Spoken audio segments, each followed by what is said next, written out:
Mr. Hello. Schramko. How are you? I'm good. How are you? I'm great. I was just thinking as I was waiting for you to arrive that this may be the longest period of no face to face in our friendship here since I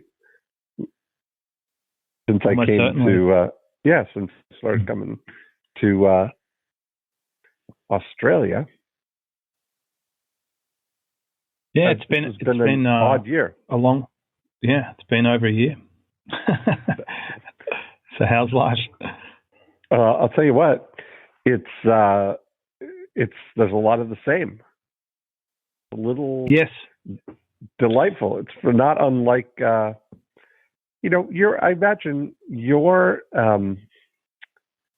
what I've observed in your world is getting to some less moving parts and a life you really love to live just on the days, right? It's so true. It's like a positive Groundhog Day. Mm-hmm. That's the word I've been using, Groundhog Day. That's exactly right. We often arrive at the same idea independently, which I can think of three such occasions. One was just then. The other one was when I mentioned to you at my place in Manly once that I'm kind of more of a self-milking cow. Mm-hmm. In terms of when I had a pretty small team and I didn't have I didn't have someone doing the core role that I do, so I just did it myself. And the one before that was at a conference many years ago. I did a presentation on before, during, and after, and I called it the BDA method. And then years later, you popularized before, during, and after. I discovered that you'd been using it as well, and so I just deleted my domain and didn't attempt to run with any development of that concept because you had as per usual, a better version of it. And same as your who not how is a better version of how I was thinking about one layer back in my business. I like to be one layer back from. I want to be a layer back from the email system. I want to be a layer back from the website system. So when I'm operating my business in Slack, I'm just one layer back from all the tools, because people say, what tool do you guys use to make videos? I don't know. I'm one layer back from it. I like that. I mean, I'm two layers back, I guess. I'd say you are. I'd say these two things go together. Two layers back. The people who don't have a mobile phone or an office or do anything in their business, actually, they've reached the highest level, which is investor. Yeah, they've gone from the person doing the work, the employee, to business owner, which is often just a fancy way of saying I'm still the employee, but now I have more control of what I'm working on. Yeah, and then they go to I guess an owner / founder. They're a little bit in it, and then they might go to the investor level. They own this thing, but they do virtually nothing in it.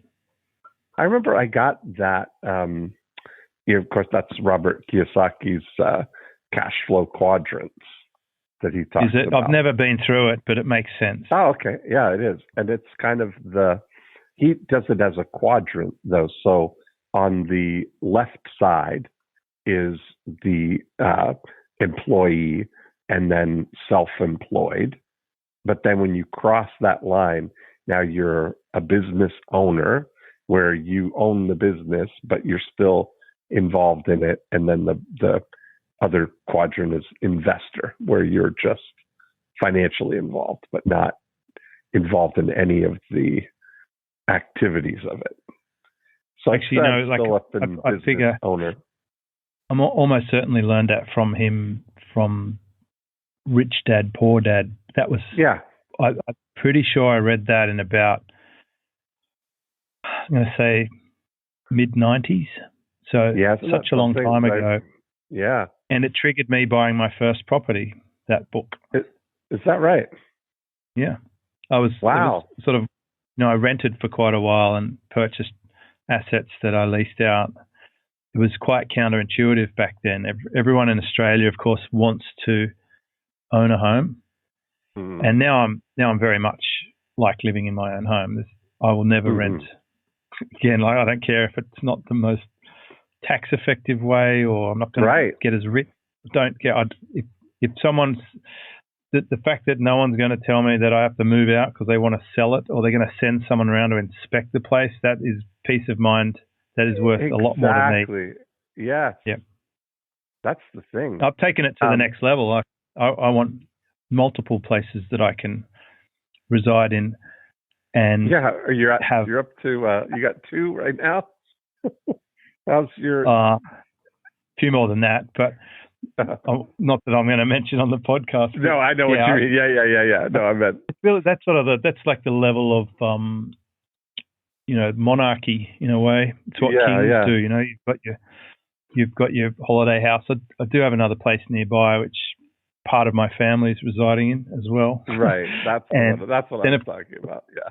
Of course, I live in the Philippines normally for at least 3 months a year, and set up over there, and I like that.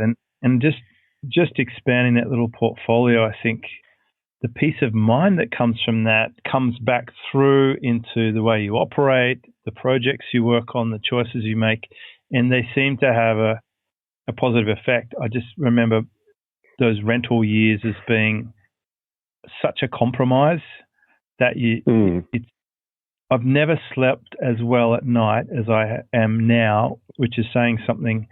And you know how you were saying at the beginning of this episode, which for me will be 810, it is the repeating things every day. The thing I love repeating the most is my daily surf. I have gotten so into it, Dean. Like, I'm making GoPro clips now. I've dialed my equipment. I've 80-20 the 80-20, and I've got my equipment down to the top 4 that I could have and get rid of the rest.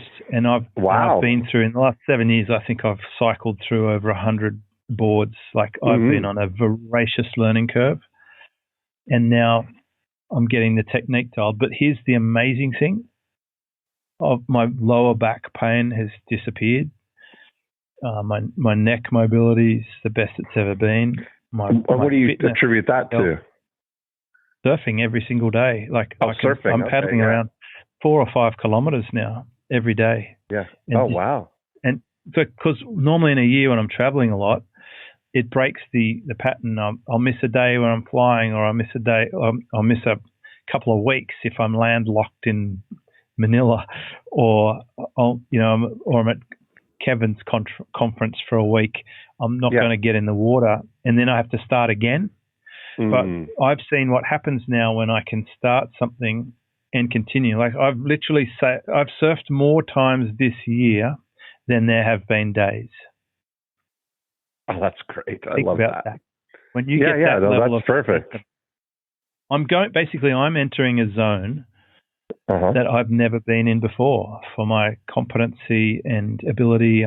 I've been out there in 8, 9, 10 foot waves for the first time in my life. I've been able to take off on steeper, more hollow waves and grab the rail and shoot, get longer waves, faster waves. I'm able to ride my equipment better. It was never possible before. Your 10,000 hours. You're getting towards your 10,000 hours. Yeah. And I feel like there's a lot further I can go with it as well. Oh. Well, it's a sport you can do for a lifetime, really, isn't it? Where you see all these You'll never guys master it. Even the masters say that. It's such a challenging thing. But I guess what I'm saying is, in every what other people would call a negative, there's such amazing pockets of joy available if you look for them. Mm-hmm. Well, what about you? What's your biggest? I was just going to say, I've got so much. It's so good to talk to you, by the way. I mean, it's good to you too. catch I always up. love it.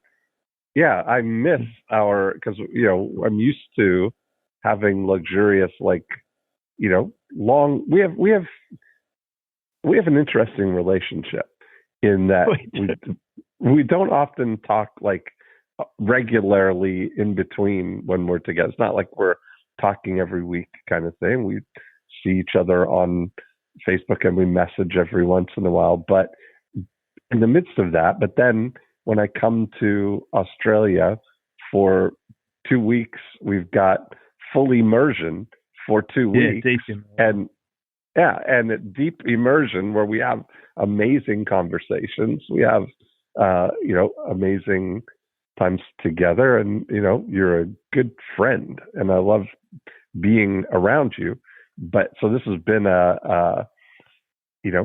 it's because I think the last time I saw you was November of 2019. That was the last time I was there because I didn't get to go at all last year.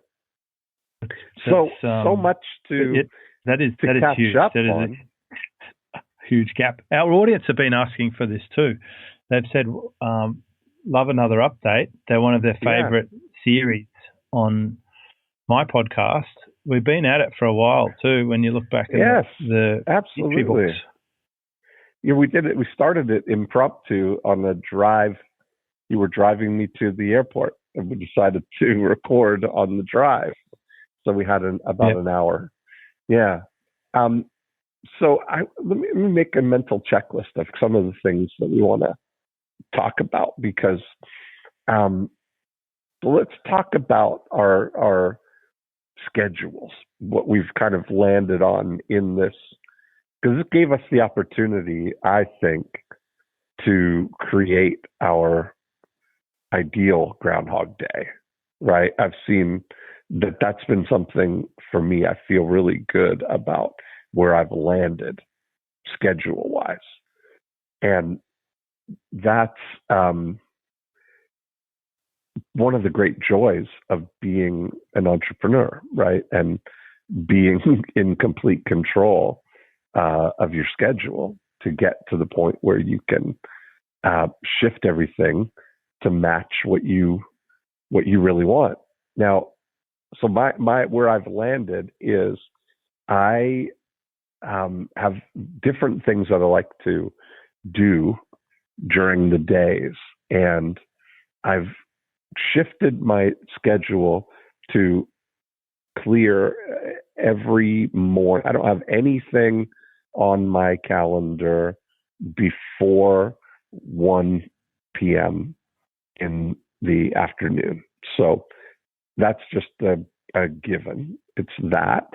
And then on Tuesday, Wednesday, and Thursday, from 1 o'clock till 6 o'clock are wide open for Lillian to, we want to maximize whatever I need to do that's synchronous and scheduled needs to fit like a Jenga or like a, what's that, like a Tetris game. Yeah, I think Jenga works all right for that. Yeah. Like I was thinking about Tetris where things are coming and it's evolving and you've got to fit them into the slots that you have kind of thing.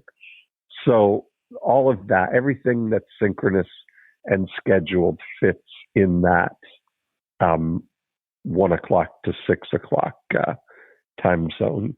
And if needed, then I'll add something at 6, or in our case here, this is 7:30 right now in the evening because that overlaps our times for you in Australia. And that was an outlier. That's a good story behind that too. Yeah, it's an outlier. You got to have them occasionally. Yeah, that's exactly right. But overall, that schedule has been really great because what I really love is to have the mornings for thinking and journaling and, brainstorming and scheming and outlining and doing all the things that I need or want to do, and just having all the things stacked into those zones. Because I find there's a high cost of switching if you're trying to spread out appointments throughout the day. Like, there's nothing for me worse than having just having an hour here and then having a 2-hour break and then an hour with something else and then another hour off. And that kind of thing is, I don't do well with that. I prefer to let's do what we're doing in that time. So far so good on that. I really am enjoying it. Yeah, so I've been chipping away at that routine for many years as well. Obviously, yeah. Our backstory is I was very much inspired by your rules. We've talked about this in previous episodes, and I had it stuck to my filing cabinet. It was one of the earlier conflicts in a way, because when I first learned about lifestyle design, I still had a job and I learned it from some property and accounting expert. This is when I started on Google AdWords back in about 2005 or 4. I got a coupon for Google AdWords. I was still at the dealership. Went to this conference and they talked about how they part their week. They have Tuesdays for client days and Wednesdays for blah, blah. I think, wow, I'm in one of the most reactive places on the planet, a motor dealership. Like, you literally cannot control who's going to walk in the door in the next 5 seconds. Right. Your marketing is designed to get people coming in 7 days a week.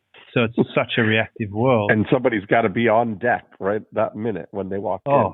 At all, I used to make the rosters. You had to have 2 people on deck at all times. I had 2 floor desks and 2 telephone people rostered on at all times. And you had to have a backup for each of them. And there was 21 salespeople.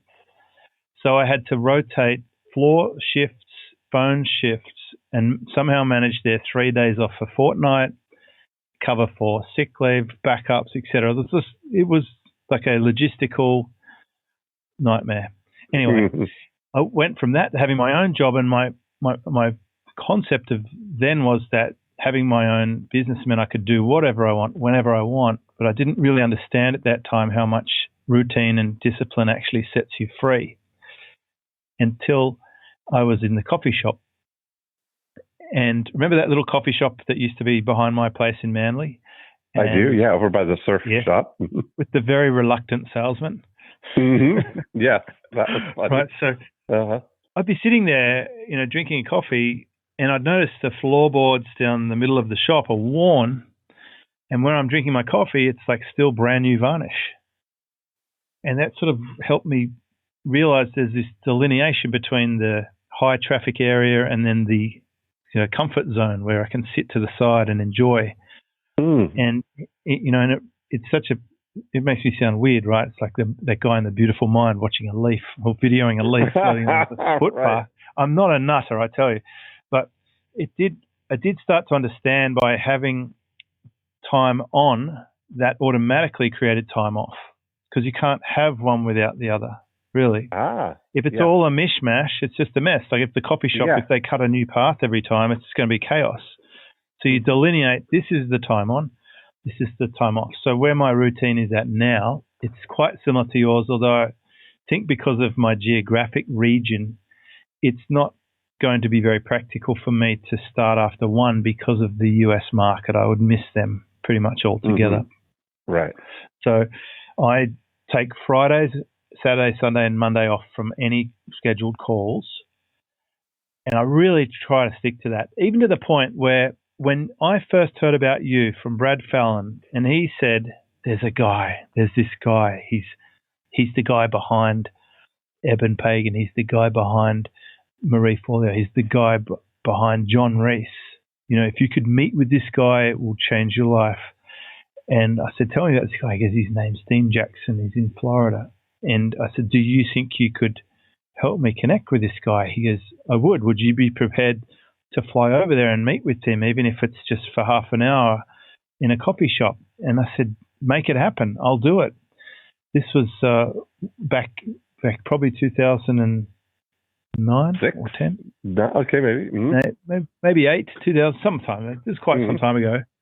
Anyway, so I was prepared to travel across the world to spend 30 minutes to meet you, right? That was me back then. Lately, last week, when we were organising this call, you suggested maybe we do it on a Saturday, and I said I'd rather not take the call on the Saturday if we could do it, on a Tuesday, Wednesday, or Thursday my time. Yeah. Whatever that's Monday, Tuesday, Wednesday for you. That would be awesome. And you said, what a relief, because I was going out of my way just for you, and I would rather do it those times too. And it was like, basically, I learned a lot from that interaction. I learned, firstly, I've changed. My value on time and the connections that I've got now have changed from the old me. So we've gone from strangers to friends. I've gone from dropping anything and doing anything to really fortifying that routine, because that's the discipline that actually gives me a good life. And you and I we would have both done it, but we managed to find a way to do it where we didn't have to compromise. And you were just being outrageously generous and flexible, because it was me, but you've got your solid routine. And so many lessons in that. But my routine now is I do one call on Tuesday. So my work week starts at 9 a.m. on Tuesday morning. And for me, 9 a.m. is a bit of a relax, because sometimes I used to take calls at 7:30 or 8 a.m. because that's my North America time zone. And it starts at 9. I do one call for an hour, and then I'm free until 6 p.m. I do one call at 6, and I do one call at 8. That is my Tuesday every week. Silver Circle / Superfast Business Intensive call, Tuesday morning, Tuesday night. I used to do 3 calls. If you went back 7 or 8 years ago, 3 calls, but I managed to find out that 2 work better. If I do a call at 9 and 8, then it's like I've had a whole day in between. There's like I could surf, sleep, eat, watch, travel, whatever. It doesn't make much difference. Like by the time it comes around, I would have to look at my notes about this morning's call. And the 6 o'clock is with a partner. It's my number one customer / partner relationship that is the single most profitable activity I do. And I block an hour, up to an hour, but it never takes an hour every week for that, because it's so valuable. And then I do a couple of calls on Wednesday morning, sometimes Wednesday afternoon, but generally not at all. So I actually I've sort of been leaning into taking Wednesdays off, bar a couple of calls in the morning. And then Thursday, that's where I hit it hard in the morning. And then I have a light finish. So I have I have 2 or 3 calls on Thursday morning, and I'm okay with that. I might go from 9 until 11. And then I have on Thursday, this is where my week finishes. I have one recurring call at 2 o'clock, which is a high value client. And then I have a 2:30, because it's only 30 minutes, right? And then a 2:30 team meeting. That's our team meeting every week, 2:30. It takes 12 minutes, and that's it. I'm off then until 9 o'clock the next Tuesday. No scheduled calls. Now, does it mean I don't work? No. I still answer my forum post every day, but I do that in my own time.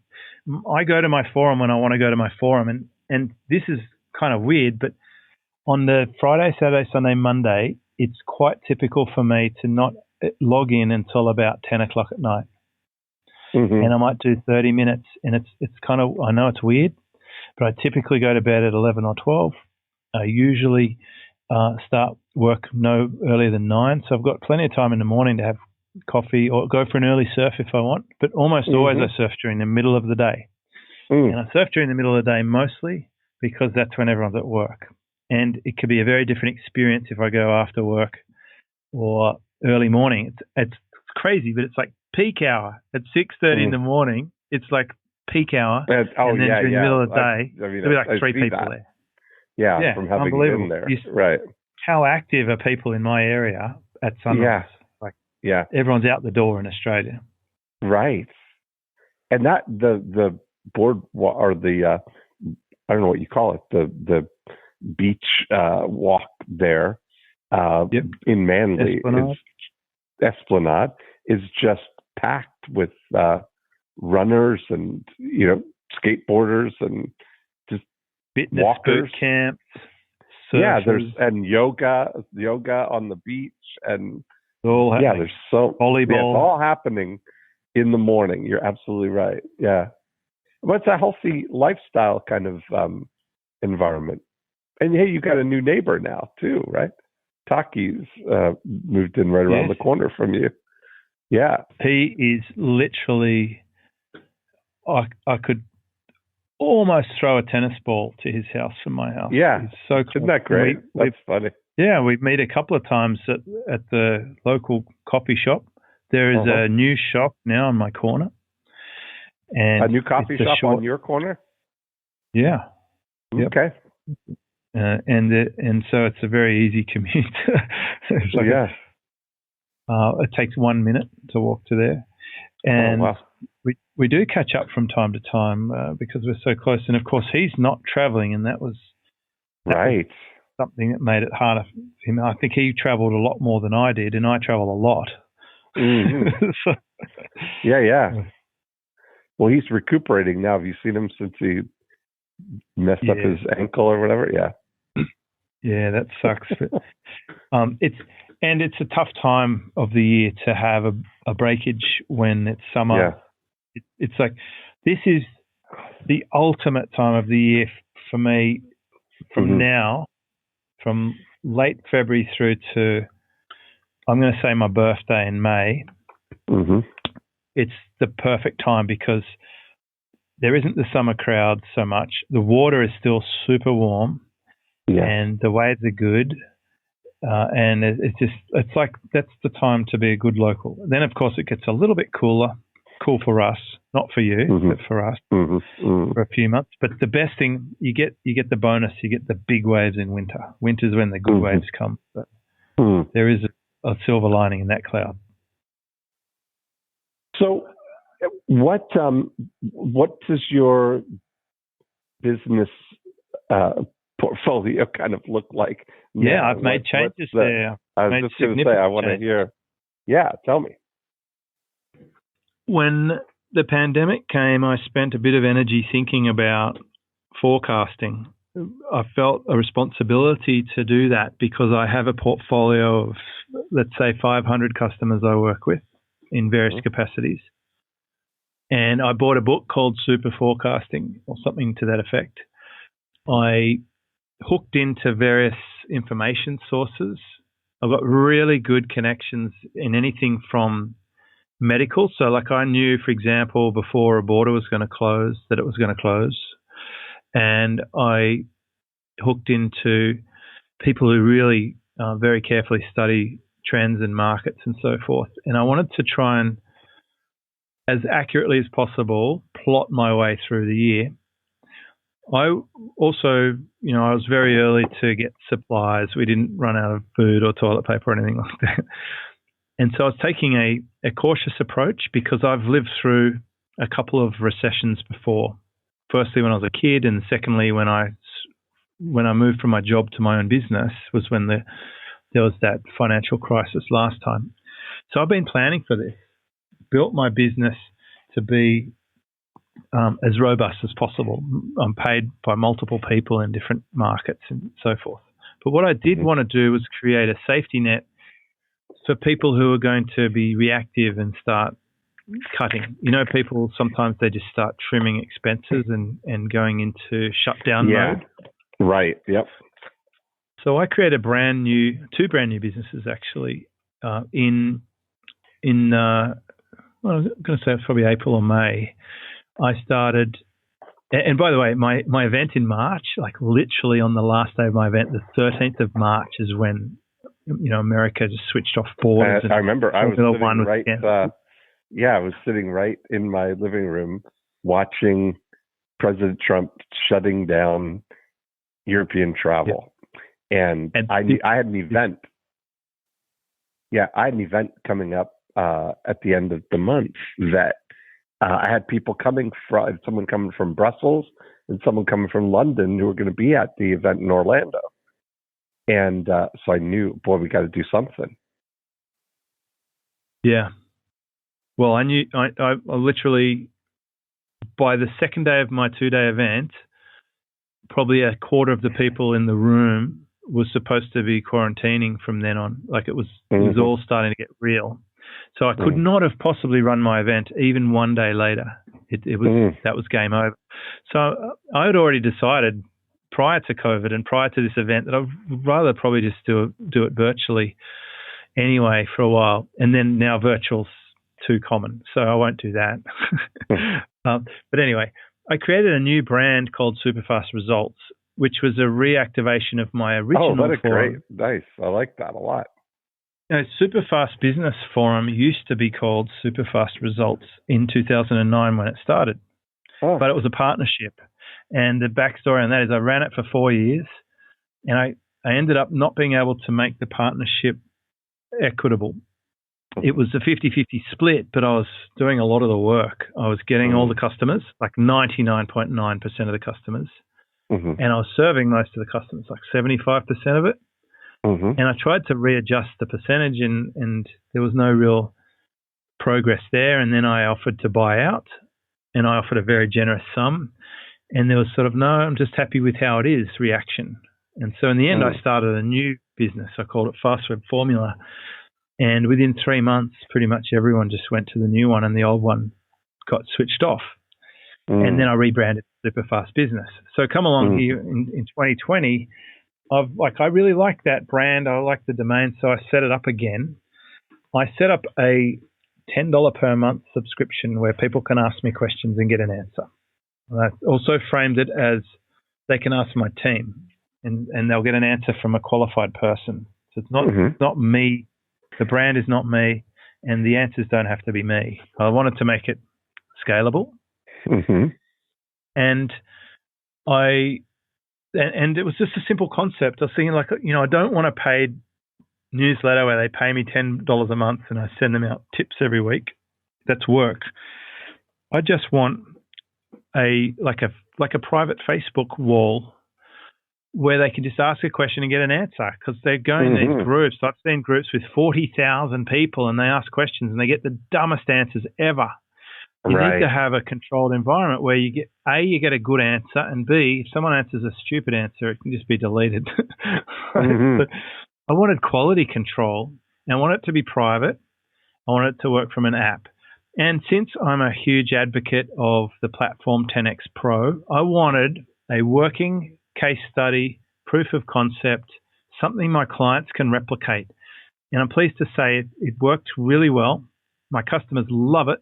They don't leave it. They join it. It's become a front door where people can start with me and see if they want. And I've had several people go from that product up to Superfast Business. My best example of that is a guy called Matt Dippel, an amazing German biohacker. He started on that program, and he got such a success with that he could reinvest in Superfast Business. So that was one pathway. That was one use case. Another one was the inevitable Superfast Business customer who wants to exit. So now we have this soft landing for them. Hey, it doesn't have to be goodbye forever. Why don't you come along to Superfast Results, and you can still ask your questions and get answers, and it's just $10 a month until you're ready to come back. And guess what? Nice. What's that? Downsell, product in place. Yes. Perfect. And it's a soft landing. They don't have to leave or disconnect. They can just switch plans. And then the other use case is, I think there's one other one that I'm thinking of. It's where they buy an individual product. So for the first time in a long time, I set up individual products. I used to have individual products like Traffic Grab or right. Own the Race Course. But it's a lot of work, new domain, new website, a lot of admin, a lot of hassle, segmentation. Gets complicated really fast. But hey, now I've got super fast results. This is kind of like my personal Udemy type site where I can just put multiple courses on there. So I just added products, and then I added free opt-in. So I've got a 30-day work less, make more in 30-day challenge. It's free. Okay. You join it, and every day for 30 days, I send you one tip on how you can work less or make more. By the end of 30 days, you'll have improved your effective hourly rate.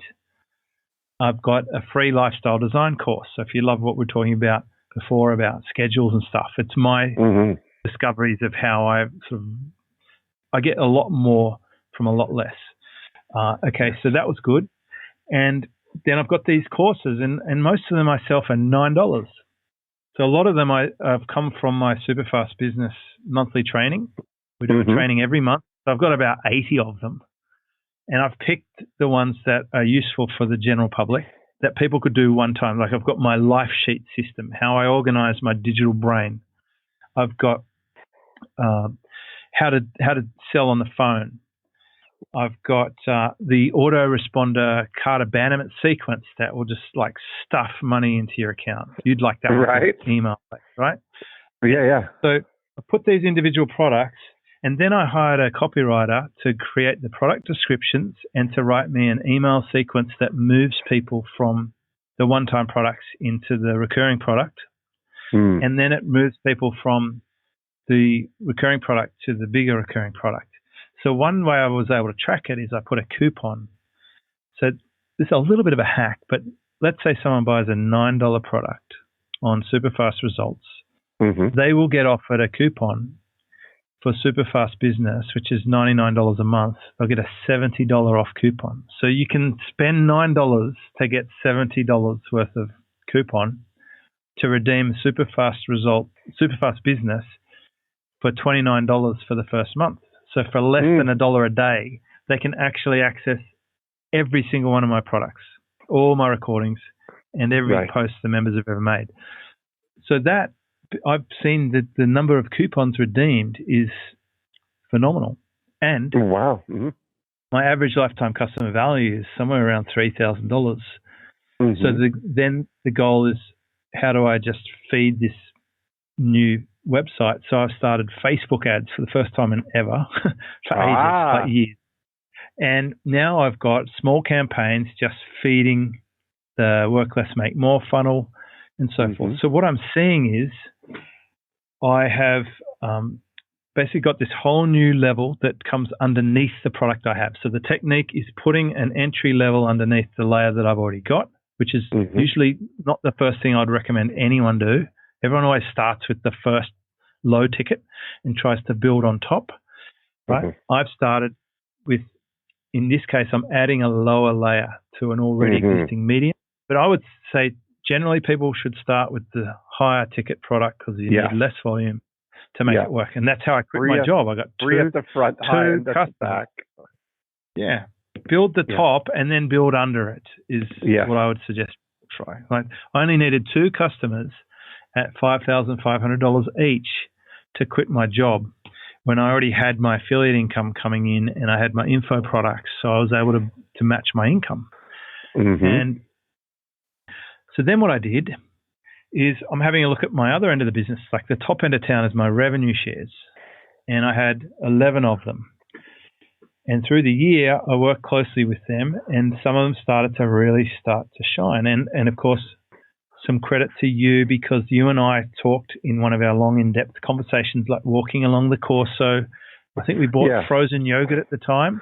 And we were talking about how revenue share deal contracts work and what percentages and what you look for. And I remember that discussion. I do because so we've had some learning. We've both had learning. So they teach you a lot. So I've started to 80-20 my rev shares, and in January of this year, I dropped 2 rev shares, and I found out there was one thing they were missing that the others had that caused them to not succeed. and that was the ability to execute on all my genius ideas and right. great advice. Like, if you can't get that idea into motion, it's not going to work for us. Right. So I dropped 2 because they weren't performing at a level that I need them to perform at. Mm-hmm. I then took the top 4, and get this blows my mind. The top 1 revenue share deal, it pays me about the same as half of all of Superfast Business. Mm-hmm. If I stack the top 4 together, they pay me more than Superfast Business earns. Wow. So 4 rev shares pays me more than 400 plus members. Yes. And answering all those forum posts and making a training every month. It's right. Mind-blowing, right? So what I did in about September, October is I turned off Silver Circle coaching for new customers. So at that time, it was $5,000 for the first month and then $3,000 per month after. And I'm able to get customers. I can get customers for that program. There's no trouble selling it. Customers are very happy. A few things happened.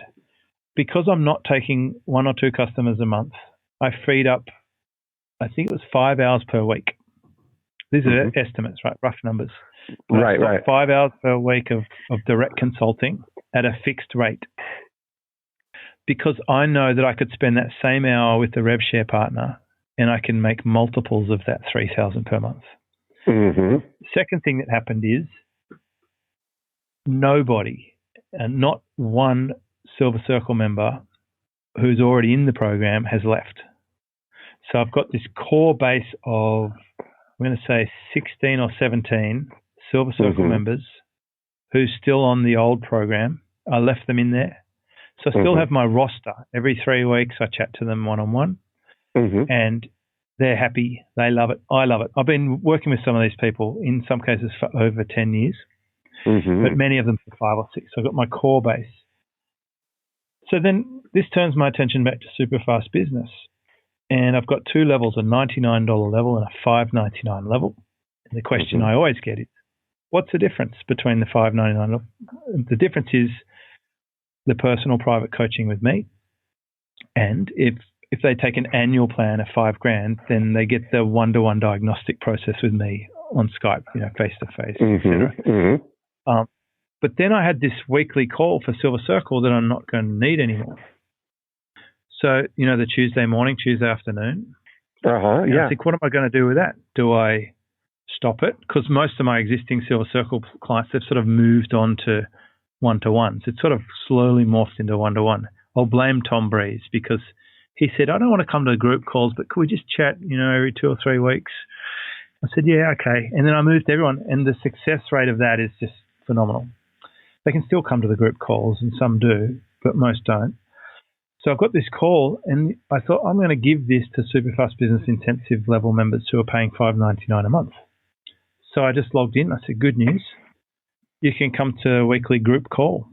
So apart from the forum and the membership and the group calls we do with the rest of the members twice a month, and the private coaching, you can come to a group call every week, and we'll go through our 3-part framework, and you will get results. So what happened then, Dean, is they come, and I get 7 or 8, 9, 10 people on these calls in the morning and the afternoon, and retention on that program just dramatically changed.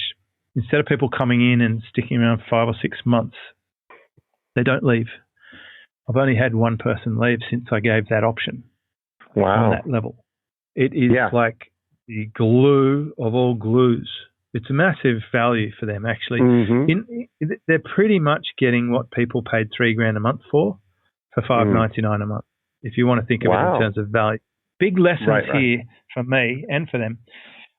So in summary, I know that was very long-winded, and I promise you can tell me all about what you've changed, because I'm sure it's plenty. No, this is fascinating.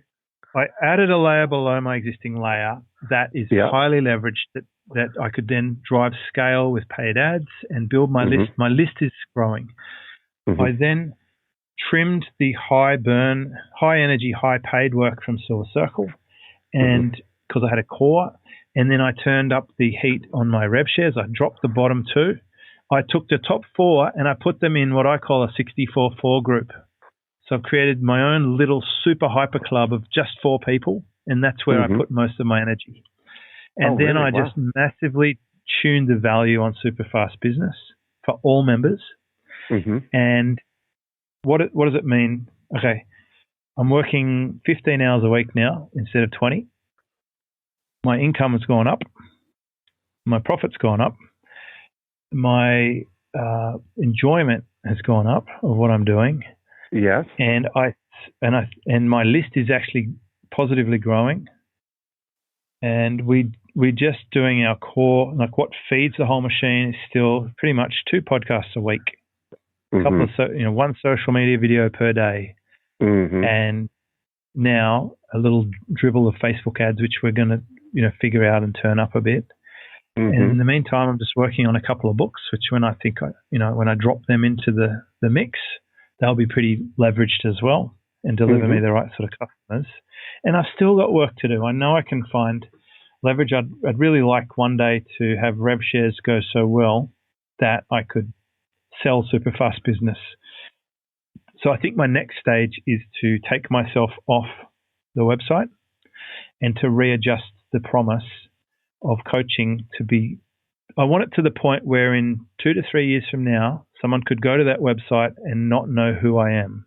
That would be my next stage of modification, and it'll be a hard challenge for me to do, but I can do it, I think. And that's really, because then I would create an asset I can sell. I can't sell super fast business at the moment, and it is right now, still the most work, but it's also very rewarding. I mean, gosh, it's been going since the beginning of 2009 in effect, and it's the community. I love the community as well. But one day I'll just go and just as a side note, while all this mess was going on with the world, I really took that opportunity to teach myself more about investing, because it's sort of the unwritten chapter is, okay, you've got some money. Can I make my money make more than I can myself? And I've been able to do okay with that in the last year, especially since April. From April to now, I've really had a huge education in different investing methods. Now, did all your education point you to either Tesla or Bitcoin? I'm definitely Bitcoin. I've done very well with Bitcoin. I bet. Yes.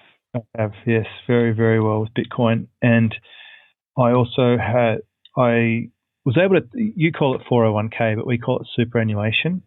I got a hold of my superannuation and I started making some investments there with in April when all the big banks dipped in Australia, bought in. So that's pretty much doubled. And it's a good, it's a good year when you can double your cash reserves. Exactly. But I also pay attention to currency rates because I collect in US dollars and I live in Australia. I've got opportunities to decide which currency I want to keep that money in. So by just switching currencies, it can have a massive transfer difference on a large sum. And also, of course, interestingly, they say property here has gone up about 30%, or 17 to 30%, depending on which suburbs. Obviously, averages are very misleading. Wow. People are sick of living in their house. They've been at home for a year. They want to move. My property buying expert tells me he's seeing more divorces than he's ever seen in his life. I reckon your Stop the Divorce book might be ready for a rerun, because he had 4 last week in the rich suburb of Mossman because they're not going overseas. They're not going on work things and stuff. Now they have to spend all this time with someone and they realize their relationship wasn't as good as they thought it was or not what they wanted. So very interesting time. But I've got to say, from my perspective, this last year of spending every day with my little girl, watching her go from 1 to 2. I saw the picture of her on the beach. It was just adorable. Every day, Tracy and I are walking and cooking, and we just have the best little family unit you could ever imagine. So great. Yeah. And that's been that's been the gift. The gift of COVID is that it got rid of my sore back. It's enhanced my surfing. It gave me challenges to change my business model. It's given me, by the way, and this is very important to point out, my customers have done particularly well, and that's that's everything for me. It's great that I've gone fine, and no one really gives a shit, I imagine. But do my customers, apart from the one who's been in the trade show industry, which was a tough gig, and he's still with me, which is another lesson I learned. Having 6-month or annual billing can save you from people making panic decisions and save themselves. He's coming good now. The trade show market's turning up again now. It's like people are booking events, and he's going to be fine. But if you have monthly only billing, the first thing you'll notice is a blip. When there's a blip, it'll be reactive. But if you have annual billing, pull the plug, right? Yes. Instead of looking at it as an asset, if they've prepaid, my most finicky, nervous type customers just like immediately pulled the pin, and like only a massively, like a tiny small fraction, like 3% or something. It was barely a ripple. But most importantly, my customers have done well. Clearly, a lot of them are online. Almost all of them are online. And a lot of them have been subscribing to the beat of the drum that I say over and over and over again, own the race course.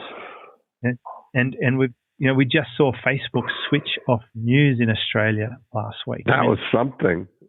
When the tech digital giant controls the government, that we're in a different zone. So I've podcasted about that too. But Dean, I've been pretty selfish with my rant here. I'd love to hear what you've been up to.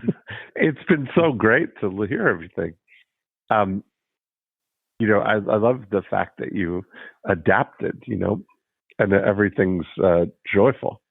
The pattern when I was sitting here on March 13th when European travel was cut off, and I had an event 2 weeks from then, and knew that wasn't going to happen. I immediately went into action of getting my Zoom studio built out in my house here, and made the decision I was going to do it by Zoom. And so pivoted, had people do that. And that it was a wonderful, delightful thing. I had people from Brussels to California to Bangkok and London. The one were all on in the same Zoom boardroom. Because the events I do, as you know, are 10 or 12 people in a boardroom, and that is perfectly suited for Zoom. And so I switched all of the events to Zoom, and I've actually, with a little bit of adaptation, I switched the event to do. I do 2 different events now. I do my Breakthrough Blueprint event, which is the one that I've done live everywhere. But I do that over 2 days now, plus people get a 90-minute one-on-one card that they can use after the event. So I found that was really like a great combination, So we do the 2 days of the regular event, and then people can use the one-on-one time to get clarity, questions answered, check in, whatever they need help on. And so that's been a great thing. I did all the same number of events that I normally do. And then I added I do a lead conversion workshop where we just focus on from the opt-in forward, from the opt-in to the shopping cart, that segment.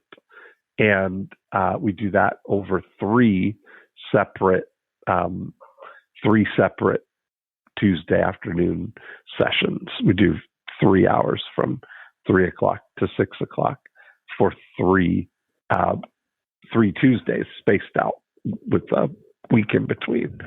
And that format has been wonderful because we can take action and get results in between the sessions, which is I love that about it. We've had some amazing things happen. So I'm really enjoying these virtual. I'm really enjoying the Zoom events like that. It's been a big shift for me. And of course, I've spoken at a lot of events that way too. I think you are perfectly designed for this virtual world. Like, I was thinking of anyone I know, you are one of the people who are ready to just plug in when it's ready. When you can, you're ready to plug in. Was that a conversation we had once before? Like, just plug me into, what did you call it? I don't remember. Cloudlandia? Oh, plug me into Cloudlandia. Yeah, exactly. That's right. Yeah, and that's you're ready to roll. Ready to roll. And so where that opens up great opportunities, because I like contributing, and I like being a guest at somebody's event, but I don't like to travel to get to them or anything like that, So now that I can just zoom in and be there and contribute and then be done, that it goes a long way with me. So I love that. It's like I'm enjoying Cloudlandia. This reminds me of something. One thing that was starting to get, after doing 80 or 90 training months in a row, I was ready to let someone else have a go. And in the absence of having Superfast Business Live, which was a great opportunity to bring my audience together, right? The community aspect's wonderful, but it also was where I collected content to put into my membership. I thought, why don't I just manage both of these situations by having guests contribute to monthly training for a while? And I brought in outside guests to deliver high-grade content for my members. It's customized for my audience. Like, I'm there as well. I'm there. I'm the audience's delegate, but they're also there asking questions. So we've manned the chat. Yeah. It's not one of those, I'm not getting people to come along and just pitch, right? Which is what a lot of other memberships try. Right. It's like just high-grade content. It's as if they would be speaking at Superfast Business Live, but I'm spacing it out over a year, so it's easier for the audience to consume. It's tailor-made and customized for the moment, and I'm handpicking experts who have skills that we need in our community or I'm aware of from my coaching, and I don't have to plan and prepare and deliver it, which I'm loving. So that was a big win. I'd love to formally invite you to deliver a training with me for Superfast Business members at some point on email mastery. Hey, there we now, go. Of course, they're going to find out about your programs and stuff, which I heavily recommend, because it's not a stretch to say that almost every single marketer that I am aware of is using Dean Jackson techniques, whether they know they were yours or not. And that's everything from capturing an email address, yes, you heard that right, to putting a little sales pitch underneath a PS in the super signature, sending a form of an authentic or variation / butchered version of a 9-word email. That has been bastardized beyond belief. Oh yeah, which is any kind of email that says, "Hey, you're still interested in such and such." Yes. It went a long way from the "Do you take party bookings" type thing. Do you do birthdays? Do you do birthdays to the then there was the are you still interested in that luxury yacht? Through to Right. I've seen.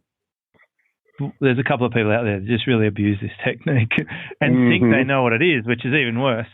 But yeah, if you use any of those, they're Dean Jacksons. If you talk about who, not how, if you talk about more cheese, less whiskers, these are all things that stem from your evil hatchery, evil scheme hatchery. So yes, if you ever want to pop in, I would love to make that happen. Yeah, no, let's do that. You know what I was thinking about for you as you were describing that? What you was thinking about the investor mindset, right? That you've built up super fast business and super fast results. You've built those into something that doesn't have your name on it, right? Yeah, per se. From day one on purpose. Yeah. But and Silver Circle. Yeah.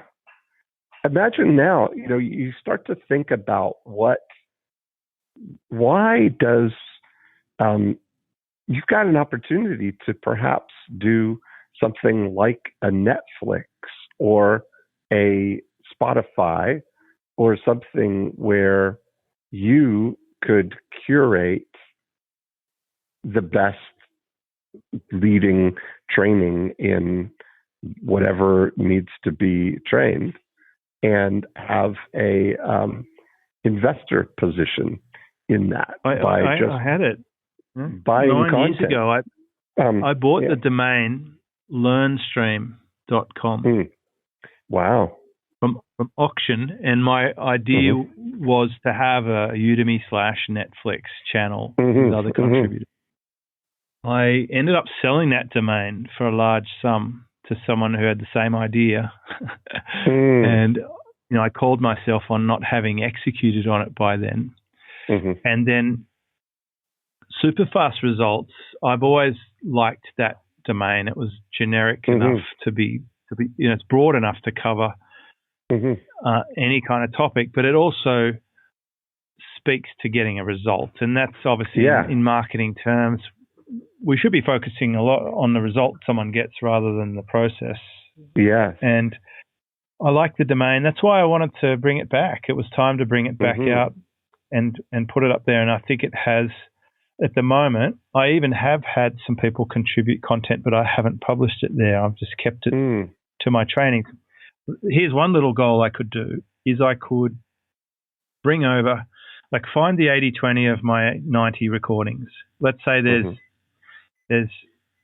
20 of them. Bring them across. Then I start a new forum there, or 2 levels of forum. And then eventually I could migrate super fast business across to super fast results, where there would be the core forum and then there would be a package that they get all the programs. So it's that's kind of the ultimate destination that could be configured in many ways. And yes, I could bring in external. I could have an experts bundle. So there are definitely people out there doing that. Like I think Justin does this with his site.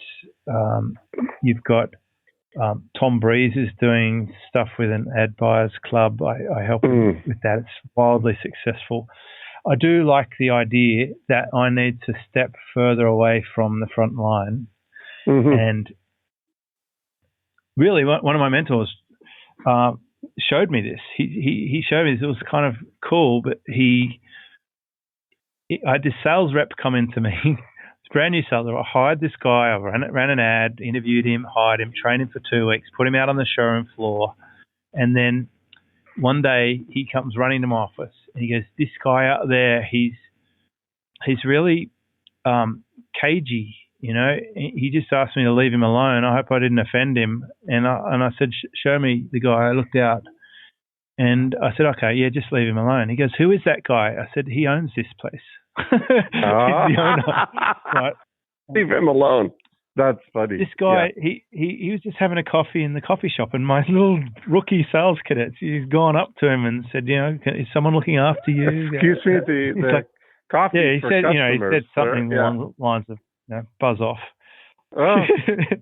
And he felt obliged to come and report this to me. But that was a real lesson in that investor. This guy did not have an office.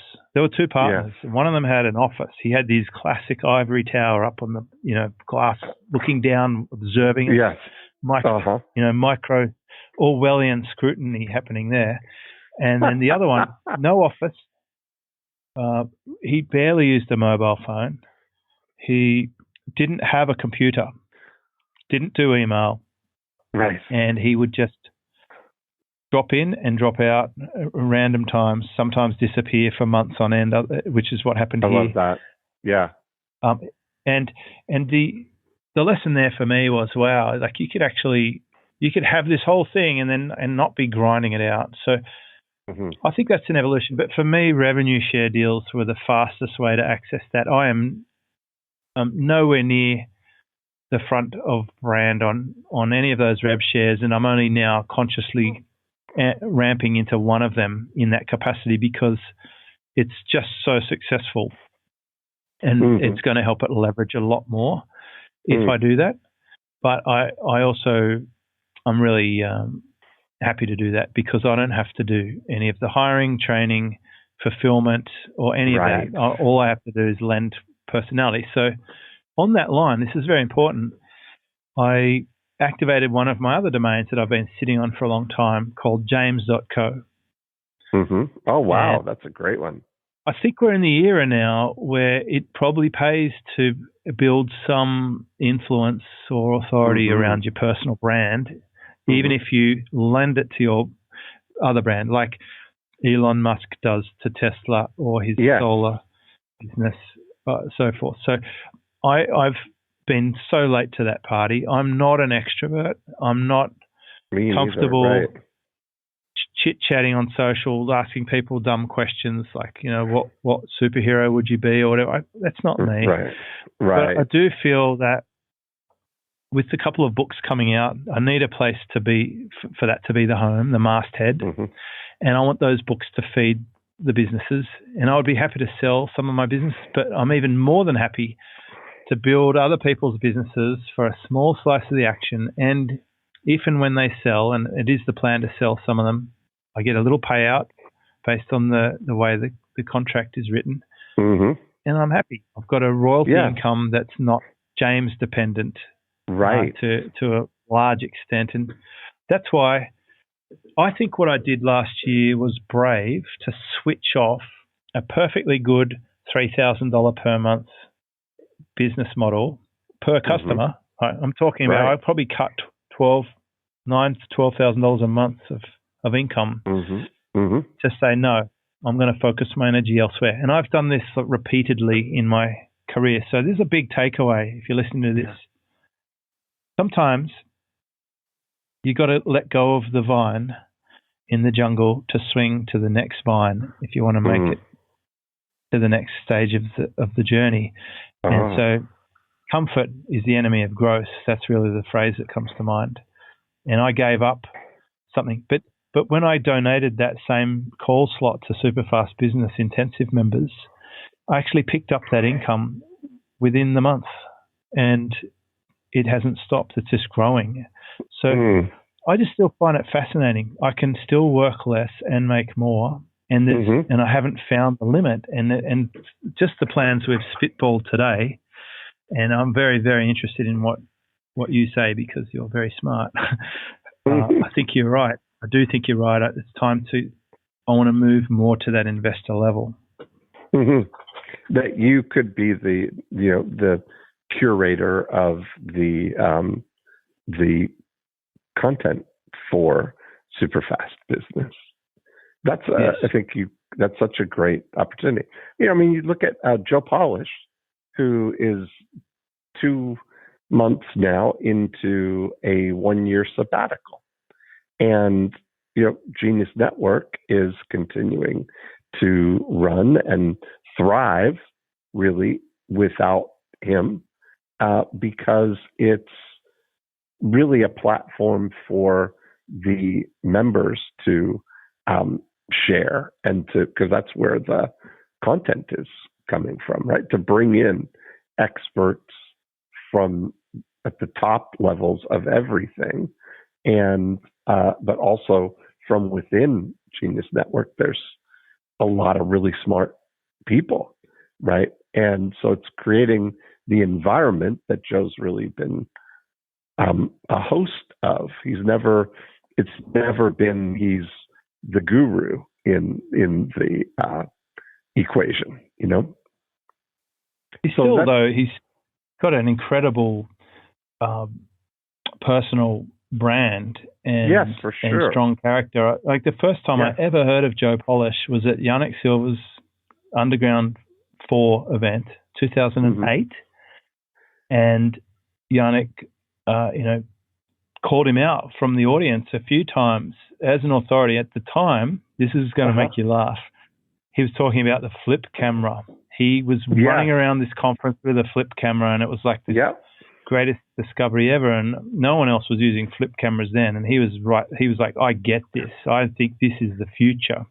Yeah. And Yannick called him out, and he pointed out how good this thing is, and he was.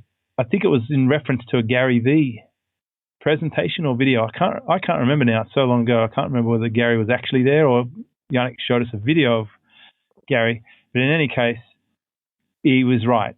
He called it. That was definitely video is going to be the way forward. Yeah. So well done, Joe. yeah. And that's great. I mean, I'm excited for you for that. That's a really good. Yeah. Like that's a clear path, you know. But you know what I'm curious about that we haven't talked about is your book. So it's been, how long has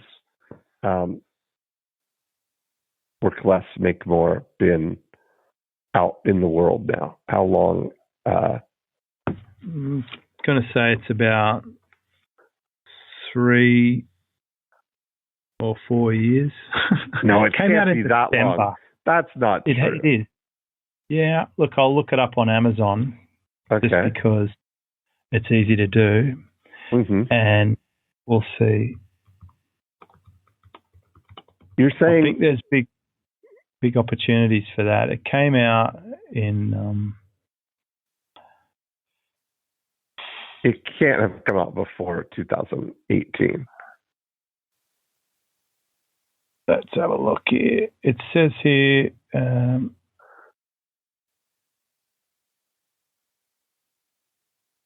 how do I even tell? Okay, 10th of December, 2017. Okay, so wow. Okay. So that's been a good little performer, that book. It's been, I only sell it on Amazon, right? Paperback, Kindle, and Audible. So tell me what you can share about that. How that's going. So looking up the bookshelf here, it reports on sales. Every single month, it just tips money into my account. It still sells every day, the whole time. If I look at, I'm just going to look at. I'll have to look at an all-time. If it can find that. That's great. And you self-published it, which is great. Yeah, so I get basically keep whatever Amazon send for that. But I'm also getting some distribution paid copies. I notice people, bulk orders coming through. So some shops are stocking it, which I mean that would be the massive ego play, wouldn't it? To hop off an aeroplane and see your book on the shelf there. Yeah. And you often talk about the difference between a book that sells and a book that's good for your ego. This book, if I was much smarter, and I found some real efficiencies. One thing that was annoying me was I send a copy of the book to everyone who joins Superfast Business. Yeah. And at one point, I had semi-automation. The email system would send me an email as a task with the details of the person, and I would actually get the book sent in bulk here, stick them in an envelope, take them to the post office. And I'm like, screw that. I couldn't convince my kid to do it. So I I've sent the email to my team member in the Philippines, and she logs in and orders it for me on Amazon and sends it straight. Right. So now that I've figured that out, I think I'm ready to do a book funnel with my 10X Pro site, Superfast Results could more than easily have a book funnel where I'm actually giving away or selling the PDF, upselling the Audible, upselling the print copy, and bundling it with other things, getting more people exposed to that coupon. I really feel that would be a huge growth thing for me as I talk out loud and I'm coaching myself here. I'm not using the book as well as I could, but it certainly has paid for itself and more. It's given me fantastic opportunities to speak on shows and podcasts and be invited to events. It's given me a guiding principle for what it is that I actually do, which I always struggle to figure out. How do I help people? But I'd say more than anything, I am helping people work less and make more. And there's finally a bit of a movement against hustle and grind, which is good. And it is a good conversion tool. A lot of people read the book and then join my membership. Like when I ask them, why did you join? They say, I read your book, loved it, I want more.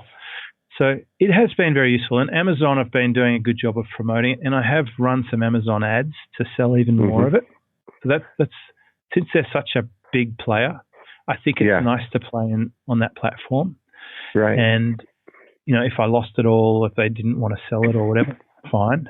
But it's also collected a lot of good reviews. So it was important to me that people actually like the book. And I wanted a good book. And I've now had, through the help of Kelly, she's written with me the next book, or say for me. Like I gave her the entire presentation and manuscript of all my material, and she's now formatted and turned it into a proper book. So that's another one in the pipe. And I've also got another book coming, which is much more your type of book, which is how to do profitable memberships. And that is drafted, and they're tuning up the chapters. I'm getting help on that book. Nice. And that one is more or less a facsimile of my course that's at Superfast Results, and it's by far the number one selling course on Superfast Results. I think it's currently $99. Wow. And it's a proper course that teaches people memberships, and it's a perfect foil for my partnership in 10X Pro because it drives people into the best possible tool they can use to parlay their dreams into reality. I'm a huge fan of that platform. So I needed to put things in front of it. So there's a recurring theme in this episode. What have you got and what can you put in front of it? So that's kind of my book experience. We have 318 ratings on Amazon, and 85% of them are 5-star and 8% of them are 4-star. So that means there's only 2% 1-star, 2% 2-star, 3% 3-star. One of the 1-stars I read, I don't read the reviews, by the way, because I'm just going to get annoyed. But one of them said that the pages fell out. So Amazon fulfills this book, and they kind of let me down with I've never heard of anyone else having that problem, but it's not much I can do. I offered in the comments, like, please let me know where I can send you a new copy. Of course. Oh, yeah. So Amazon's printing and fulfilling, you're using their service? Yeah. Yep. So it's all on KDP, and my assistant can go in and log in and order author copies and send them to anyone from that system. It's been good. I don't have a garage full of books. In fact, I think I've probably got 3 in my entire household. And the Kindle sells, the Audible sells. People rent the Kindle. It's on that program because I'm exclusive with them. So I'm able to rent them out, the normalized pages and all that stuff. Right. And I don't have any language translations or whatever. And the thing that I put in front of that recently was my 30-day work less, make more in 30-day challenge. And people like that. That was a minimum viable product. I actually recorded 30 videos in one sitting. Took maybe 40 minutes. Gave them to my team. They put them all into 10X Pro. They loaded up 30 emails. What was the context? 30 days. You get one little email videos? Each day. Yeah, one little video each day with a tip, which when you take action on that tip, and they literally, they're the bite size of a bite size. They're so small. I gotcha. You do one thing, and after 30 days, I ask you to measure your effective hourly rate in the beginning, and at the Uh-huh. end, then you should see an improvement. You will have done something in those 30 days to have justified, the time investment, even though it's free. Obviously, you have to open and read the emails. But what it does do, it helps people stick into my email system. It familiarizes people with some of my other products and the platform that I'm using to send it. Mm-hmm. And it gets them a result. They can, as you would say, this is another Dean Jackson, this Project Cyrus. It's how can you help someone get a result in advance of them paying you a single cent?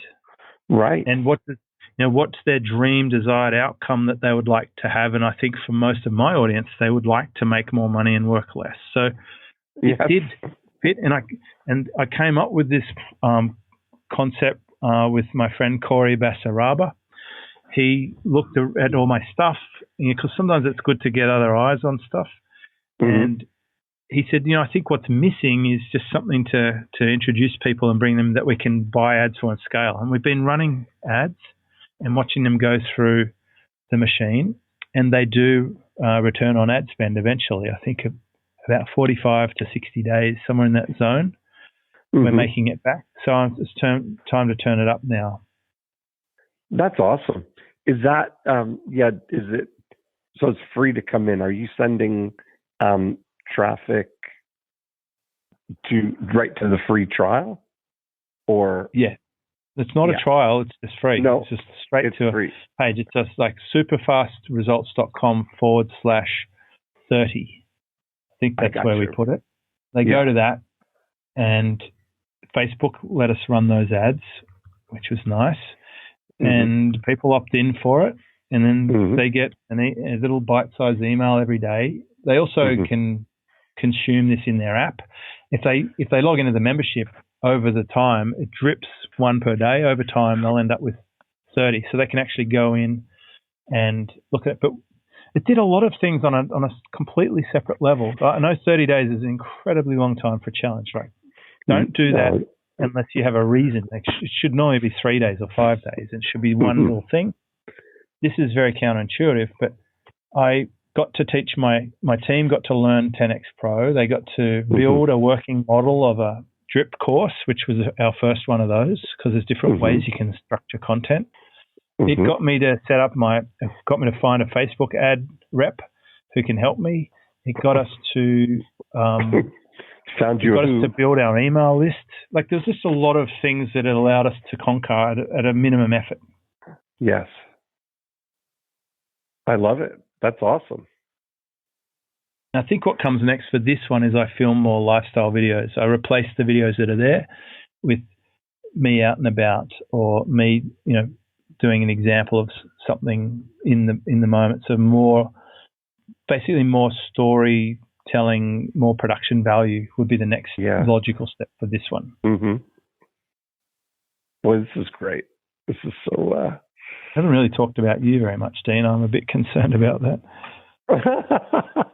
Well, look at this. I just realized what time it is too, but we've got, I'm lost in the conversation. Do you think we should do should we come back and do the next episode on Dean's changes? Because we could. We could do that, because I'm feeling like this is just the kind of conversation we would have had halfway through breakfast at the pantry right now, Yeah.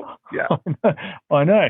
This is good. It's good. This is part 7 of our 25-part series. So I propose we have part 8 to talk about Dean's changes. Okay, let's do that. Yeah.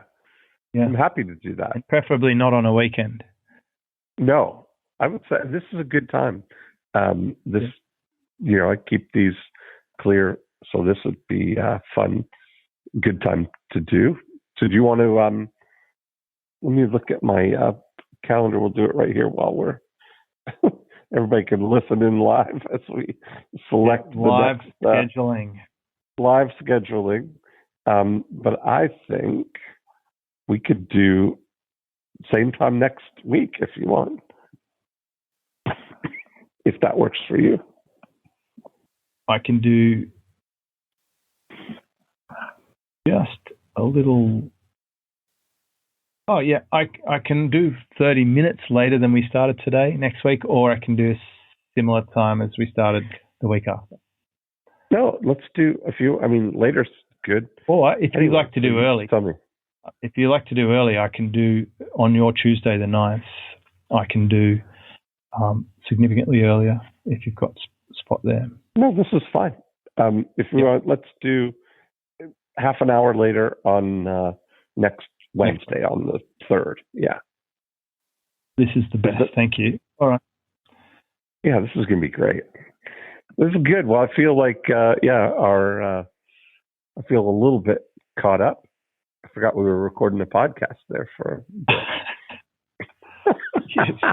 Well, hopefully you're okay. We publish this, and then we will. Yeah, we will. This will be great. We'll find out what's going on in your world next time. Yeah, this is great. This is funny because I'm coming. I mentioned about the virtual events. Part of the fun thing now is instead of coming to Australia or going to Amsterdam, I'm doing events that are time zone friendly for those things, so I can accomplish like most of the thing. Nobody from Australia can come to one of my events in the regular, U.S. business hours where I've been doing them. So I'm doing one that's going to be evenings my time, like go from 6 p.m. till midnight my time, which is sort of mornings for everybody in Australia and Singapore and places like that.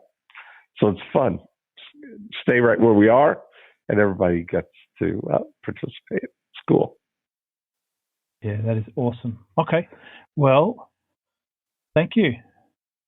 Yeah, this is great. So good to catch up. See you next week. I will. I'll be here next week, same time. Yeah. Thanks, Dean. This is like behind the scenes with Dean Jackson and James Schramko. That's part 7 of 25, and there's more coming.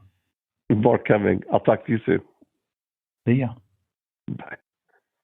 And there we have it. Another great episode. Thanks for listening in. If you want to continue the conversation, we'll go deeper in how the 8 Profit Activators can apply to your business.